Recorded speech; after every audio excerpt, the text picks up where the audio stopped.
ጠንቋይ አክስቴ በሱጁድ ላይ ሞተች።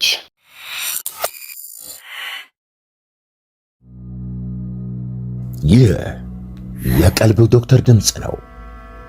አልሐምዱሊላህ። ታካሚዎቻችን የሚድኑ በእኛ ኃይል እንዳይመስሎት፣ በአላህ ኃይል ብቻና ብቻ ነው። ከቀልብ ዶክተር ዓላማ ውስጥ የአላህን ተአምር ማንገስ ዋነኛው ነው። በየጊዜው በቀልብ ዶክተር ታክመው መዳናቸውን ማመን እስከሚያቀታቸው ሲቃይ የተናነቃቸው ሲገልጹ የአላህ ተአምር ምን ያህል የገዘፈና ግልጽ እንደሆነ ያሳየናል። ከህመም ወደ ጤነኝነት፣ ከጭንቀት ወደ ደስታ፣ ከጨለማ ወደ ብርሃን፣ ካላሰቡበት ወደ ስኬት የደረሱት በአላህ ተአምር ቢሆን እንጂ። ልብ ለአላህ እጅ የሰጠና የተናነሰ ሲሆን ግልጽ ይሆናል። አላህም እንዲህ ይለናል፣ አላህን ትገነዘቡና በእርሱም ታምኑ ዘንድ በችሎታው ላይ ያስረጅ የሆኑ ግልጽ ተአምራቶችን ያሳያቸዋል። አልበቀራ።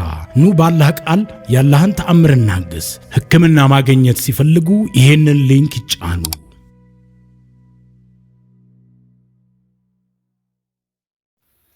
አሰላሙ አለይኩም ወራህመቱላሂ ተዓላ ወበረካቱ። ውድና የተከበራችሁ የቀልብ ዶክተር የዩቲዩብ ቻናል ቤተሰቦቻችን እንደምን አላችሁ? እንደምን ከረማችሁ? የአላህ ሰላም እዝነት ጥበቃው አይለያችሁ እያልኩኝ አዳዲስ የቀልብ ዶክተር የዩቲዩብ ቻናል ቤተሰቦቻችንም ካላችሁ እንኳን ደህና መጣችሁልን። አህለን። ቻናላችንን ላይክ፣ ሼር፣ ሰብስክራይብ በማድረግ ቤተሰብ ይሁኑን። እነሆ ዛሬ ደግሞ በአላህ ፍቃድ የወንድማችን ዑስማን ታሪክ የመጨረሻ ክፍል ይዘንላችሁ ቀርበናል። እስከ ፕሮግራማችን ፍጻሜ ድረስ አብራችሁን ቆዩ። ጠንቋዩ አክስቴ በሱጁድ ላይ ሞተች። ዑስማን ወንድማቸው በሳይንሳዊ ስነ ልቦና ምክር ሰዎችን እንደሚፈውስ ሳውቅ አባቴ ለምን ወደዚህ እንደላከኝ ይበልጥ ግልጽ ሆነልኝ። በቀልብ ዶክተር ማዕከል ያለኝ ቆይታ ወራትን ይዟል።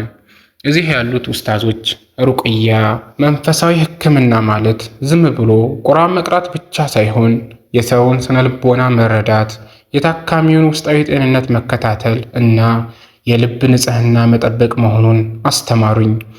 ኡስታዜ ሁሉ ጀግናዬ፣ ሸይጣን መግቢያ ቀዳዳ የሚያገኘው በሰውነትህ ደካማ ጎን ነው፣ ወይ በበሽታ ወይ በንዴት ወይ ደግሞ በተስፋ መቁረጥ፣ በሐዘን በማለት የሕክምና ምክራቸውን ይለግሱኛል። በቀልብ ዶክተር ማዕከል ውስጥ ለወራት የቆየ ስልጠና ልቤን እንደ ብረት አጠንክሮታል። ኡስታዝ ሩቃ ማለት ቃላትን መድገም ሳይሆን የአላህን ታላቅነት በልብ ውስጥ አንግሶ ሸይጣንን ማርከስ በዱዓ በተፍታ የሚደረግ ሕክምና ነው እያሉ የመንፈስ ትጥቄን አጠናክረውልኛል። ከከባድ የጭንቀትና ከሲህር ጥቃት በኋላ ሰውነቴን እንዴት በንጹህ ምግብና በስፖርት ማገዝ እንዳለብኝ የሕክምና ምክራቸውን ሰጥተውኛል። አሁን ከበፊቱ በበለጠ ሰውነቴም መንፈሴም ጠንክረዋል። አክስቴ ከረጅም ጊዜ ሕክምና በኋላ ተመልሳለች። አንገቷ ላይ ትልቅ ጠባሳ አለ። ቶሎ ቶሎ ይደክማታል። በተለይ አባቴ ከሞተ ኋላ ልክ አይደለችም። አንድ ቀን በቤት ውስጥ ቁርአን እየቀራሁ እያለ ትመጣለች። መምጣቷን ልብ አላልኩም። ረጅም ሱራ ነበር እየቀራሁ የነበረው። ልክ ጨርሼ ቁርአኔን ስዘጋ ማሻአላህ ድምፅህ የአባትህን ይመስላል፣ እሱስ አልሞተም፣ አንተን ተክቶሃል አለችኝ። ሰውነቴ ውሃ ሆነ። ድምጿን ስሰማ ያኔ የአባቴ ስቃይ ትዝ አለኝ። መምጣቷን አልወደድኩትም፣ ግን ደግሞ አመጣጧ ሸር ይዛ አይመስልም። ይልቁንም በአላህ ተይዛ የመጣች ነው የሚመስለው። በቤት ውስጥ ማንም ሰው የለም። እናቴም የሳምንቱ ገበያ ብላ ከወጣች ቆይታለች። አክስቴን የመግደያ ወይም የመቅጫ ብቸኛ ጊዜው ነበር። ውስጤን ንጅቴን ሲሰማው ግን አንገቷ ላይ ያለውን ትልቅ ጠባሳ ሂጃቧን ከፈታ አሳየችኝና እያለቀሰች እኔ ከወንድሜ በፊት መሞት ፈልግ ነበር። እኔ ነኝ የወንድሜ ገዳይ።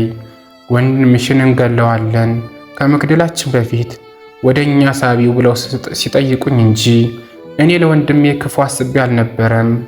ግን ወንድሜን በላሁት። በየቀኑ ራሴን ለማጥፋት አስባለሁ፣ ግን ደግሞ አላህ ዘንድ አመፀኛ ሁኜ መሞትን ፈራሁ። እንደው አላህ ራርቶልኝ የወንድሜን አይን በጀነት እንዲያሳየኝ እመኛለሁ። ያ ምኞት ግን ውሸት ነው፣ አይሳካልኝም። ወንድሜን ብቻዬን ሳይሆን እናንተንም ነው የጎዳሁት። አሁን ወንድሜ ሄዷል፣ አውፍ ሳይለኝ ምንም ማድረግ አለብኝ? አንተ አማክረኝ። አንተ በደለኛ ነህ። አባትህን የገደልኩት እኔ ነኝ። ከኔ ውጭ ጠላት የለህም። ስለዚህ ና፣ እከሌ የሚባል ወንዝ አለ፣ እዛ ገድለህ ጣለኝ። ለአባትህም ተበቀል። ማንም አይፈርድብህም። እኔ ያንን የማታደርግ ከሆነ ግን ራሴን እንደማጠፋ ልነግርህ እወዳለሁ አለችኝ። ንግግሯ ደስ የሚለኝ መስሎኝ ነበር። ለረጅም ጊዜ ውስጤ የሚመላለስ የበቀል ሐሳብ ነው። ግን ደግሞ ከእርሷ አፍ ውስጥ ሲወጣ አልጣመኝም። ውስጤን በጣም ነካችው። ደሞስ አብሮ አደጓን ታናሿ ላይ በደል በማድረሷ ትልቅ ጸጸት ተሰምቷታል። አባቴ ቢሆን ምን ያደርግ ነበር ብዬ አሰብኩኝ። ለረጅም ሰዓት አፍጥጫ አየኋት። እሷም አንገቷን አቀርቅራ ተመለከተችኝ። አላህም ያለ ሆነ። አልሐምዱሊላህ። እኔ ግን አንቺ ካሰብሽው ሁሌ በላጭ የሆነ መፍትሄ አለኝ። አባቴ ነፍሱ እስክትወጣ ድረስ አልተቀየመሽም ነበር። ዝምድናን እንዳትቆርጥ አክስትህ ወድ አይደለም እኔ አውፍ ብያታለሁ ይለኝ ነበር። እኔ ግን አውፍ የማለትም ያለ ማለትም ሐቅ አለኝ። ዛሬ ግን መጥፎ በቀልን ልበቀልሽ አሰብኩ። ለአባቴ ጽኑ ጀነትን ስለመመኝ በእኔ በቤተሰቤ ስም በአባቴም ስም ለአላህ ብዬ ለእዝነቱ ለምህረቱ ብዬ አውፍ ብዬሻለሁ አልኳት። ካለችበት ቦታ እየተንከባለለች ተንደርድራ እግሬ ውስጥ ወደቀች። ወላሂ አለቀሰች። እምባዋ እግሬን እስኪያረጥበው ድረስ ምንም ቃል አልተነፈሰችም። አልቅሳ ከቤት ወጣች። በዛን ሰዓት እኔም ውስጤ ቆስሎ ስለነበር አይኔ እስኪቀላ አልቅሻለሁ። እሷ እንደወጣች ትንሽ ጋደም ባልኩበት እንቅልፍ ሸለብ አደረገኝ። ኡስታዚ አባቴ ፈረስ እየጋለበ አየሁት። አባቴ በጣም ፈረስ ግልቢያ ይወዳል እና ሁሌ በወጣትነቱ እንዴት ጎበዝ ጋላቢ እንደነበር ጭምር ይነግረኝ ነበር። በህልሜ የሚያምር ክንፍ ያለው ፈረስ ላይ እየጋለበ አምሮበት አየሁት። ከኋላው አባቱ እና እናቱ እና በወጣትነቱ የሞተች እህቱ ይከተሉታል። እሱም እኔን ማናገር የፈለገ ይመስላል፣ ግን ሩቅ ነኝ እና ከርቀት ልቡን ይዞ አየሁት። ልክ የክብር ሰላምታ የሰጠኝ መሰለኝ። በሕይወት እያለ የሚወዳቸውን ሰዎች ሲያገኝ ልቡን ይዞ ነው ሰላም የሚላቸው። እናም በመንቃት ላይ ሳለሁ በሰመመን አባቴ ስሜን ጠርቶ ኮርቼብሃለሁ እያለ ነቃሁ። ያን ቀን የተደሰትኩትን ያክል መቼም ደስታ ገጥሞኝ አያውቅም። እናቴ ከገበያ ስትመጣ የተፈጠረውን ሁሉ ነገርኳት። በጣም ደስ አላት። እህቶች ጋር ደወልን፣ ደስ አላቸው። አልሐምዱሊላህ አላህ እንደተቀበለን አወቅን። ያልኳችሁን እጠር ያላችሁኝ መሬት በውድ ዋጋ ሸጥኩ።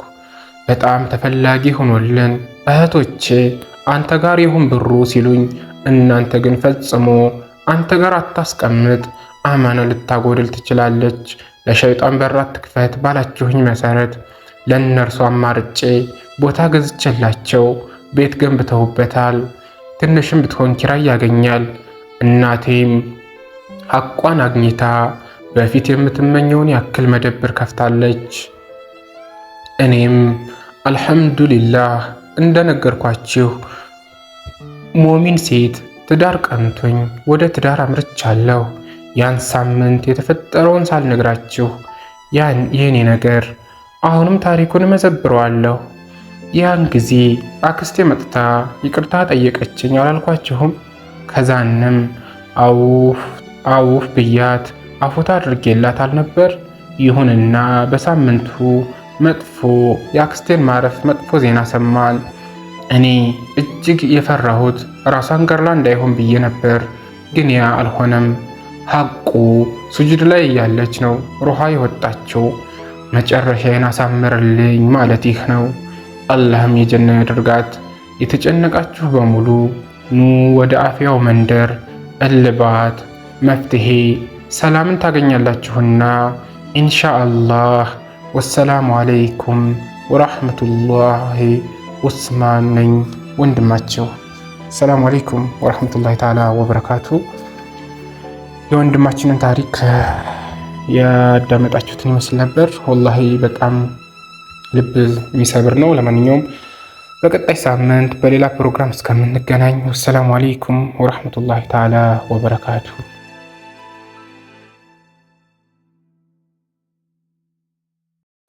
እንኳን ወደ ትክክለኛው የአፍያ መንደር በሰላም መጡ። የቀልብ ዶክተር በሲህር በጅን በአይንናስ እንዲሁም የስነ ልቦና ጫና የደረሰባቸው የሰው ዘር ፍጥረታት በሙሉ ታክሞ የሚድኑበት ነው። ሕክምናው በቁርአን፣ ሕክምናው በአስካሮች፣ ሕክምናው በዱዓዎች በሰደቃ የሚካሄድ ሲሆን ነቢያዊ ሱናን በተመረኮዙ እጅግ ጥበብና እውቀትን ባካበቱ የሩቃ ዶክተሮች ይታከማሉ። እወቁ፣ ሕክምናው ሸሪዓዊ ብቻ ነው። አያምልጦት፣ እድሉን ይጠቀሙ። ባሉበት ሆነው ራስዎን ያክሙ። ሕክምና ማግኘት ሲፈልጉ ተከታዩን ሊንክ ይጫኑ።